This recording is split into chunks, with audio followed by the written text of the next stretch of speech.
प्रश्न, विकास के आधुनिकीकरण सिद्धांत की व्याख्या करें। रोस्तोव के अनुसार विकास के 5 चरण कौन कौन से हैं? उत्तर, विकास का आधुनिकीकरण सिद्धांत परंपरागत समाज के आधुनिक समाजों में परिवर्तन की प्रक्रिया को प्रस्तुत करता है। द्वितीय विश्व युद्ध के बाद सामाजिक विज्ञान में आधुनिकीकरण के सिद्धांत का बोलबाला हो गया था और 1991 में शीत युद्ध की समाप्ति पर एक बार फिर फ्रांसिस फुकुयामा की घोषणा ने इस सिद्धांत को प्रभुत्वशाली स्थिति प्रदान की। आधुनिकीकरण सिद्धांत के अनुसार परंपरागत समाजों का विकास तभी हो सकता है जब वे आधुनिक प्रणालियों को अपनाएंगे। उदाहरण के लिए, कोलमैन ने आधुनिक समाजों के 3 प्रमुख लक्षण प्रस्तुत किए। 1. राजनीतिक संरचना का विभेदीकरण। 2. समानता के लोकाचार सहित राजनीतिक संस्कृति का धर्मनिरपेक्षीकरण और 3. समाज की राजनीतिक व्यवस्था की क्षमता को प्रोत्साहन। मैक्स वेबर और टेलकॉट पार्सन्स के लेखन का आधुनिकीकरण सिद्धांत पर महत्वपूर्ण प्रभाव पड़ा। वेबर ने आधुनिकीकरण सिद्धांत की व्याख्या परंपरागत ग्रामीण एवं कृषि समाज के धर्मनिरपेक्ष, शहरी व औद्योगिक समाज के रूपांतरण के संदर्भ में किया है। इसी प्रकार वॉल्ट रोस्टोव को भी आधुनिकीकरण के सिद्धांत के निर्माण में एक सर्वाधिक प्रभावकारी विचारक माना जाता है। अपनी पुस्तक the stages of economic growth a non communist manifesto 1960 में उन्होंने विकास के चरणों की संकल्पना को स्पष्ट किया है। उन्होंने आधुनिकीकरण के अंतिम चरण तक पहुंचाने के लिए समाज के विभिन्न चरणों को प्रस्तुत किया है। रोस्टोव के अनुसार हर समाज को विकास के निम्नलिखित 5 चरणों में विभाजित किया जा सकता है। 1. परंपरागत समाज, ट्रेडिशनल सोसाइटीज। यह आर्थिक विकास की प्रारंभिक अवस्था है जहां अर्थव्यवस्था कृषि पर आधारित होती है।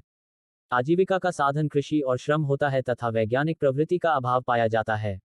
रोस्टोव के अनुसार एक परंपरागत समाज वह होता है जिसकी संरचना का विकास सीमित उत्पादक गतिविधियों के भीतर होता है।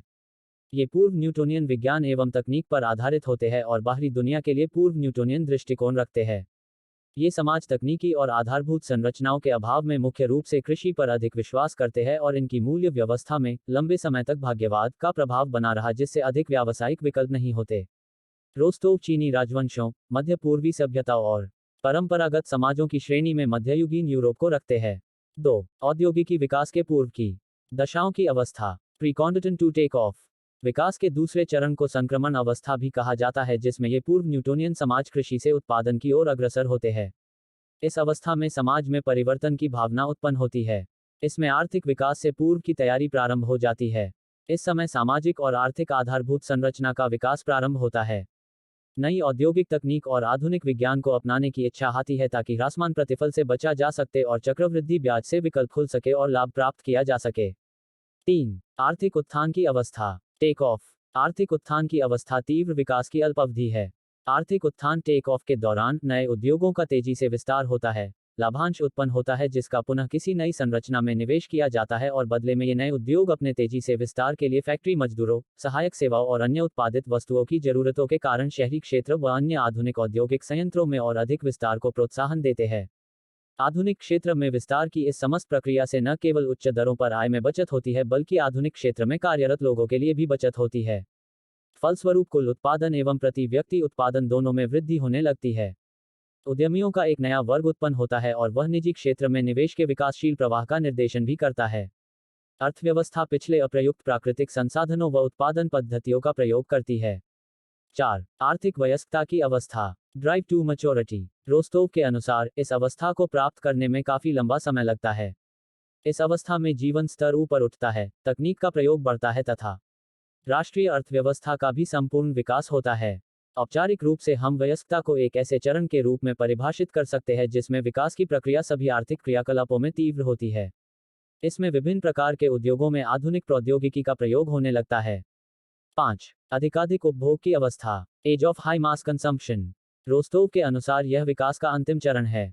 संयुक्त राज्य अमेरिका जैसा देश इस अवस्था में पहुंच पाया है। इस चरण में पहुंचने के बाद समाज स्थिर आर्थिक विकास और शासन की ओर अपना रुख कर रहे हैं। इस अवस्था में आर्थिक समृद्धि सामाजिक कल्याण और सुरक्षा पर भी बल देती है। इसी अवस्था में एक कल्याणकारी राज्य के उदय की भी अपेक्षा की जा सकती है। रोस्टोव के अनुसार परिवर्तन की प्रक्रिया सरल और आत्मनिर्भरतापूर्ण है। आर्थिक विकास को विकास के 5 स्तरीय मॉडल द्वारा प्राप्त किया जा सकता है। उनका कहना है कि सभी समाजों को आर्थिक विकास की इन 5 अवस्थाओं में से किसी एक अवस्था में रखा जा सकता है। 1958 में एक अन्य विचारक डैनियल लनन ने अपनी एक महान कृति the passing of traditional societies द्वारा आधुनिकीकरण की अवधारणा प्रस्तुत की।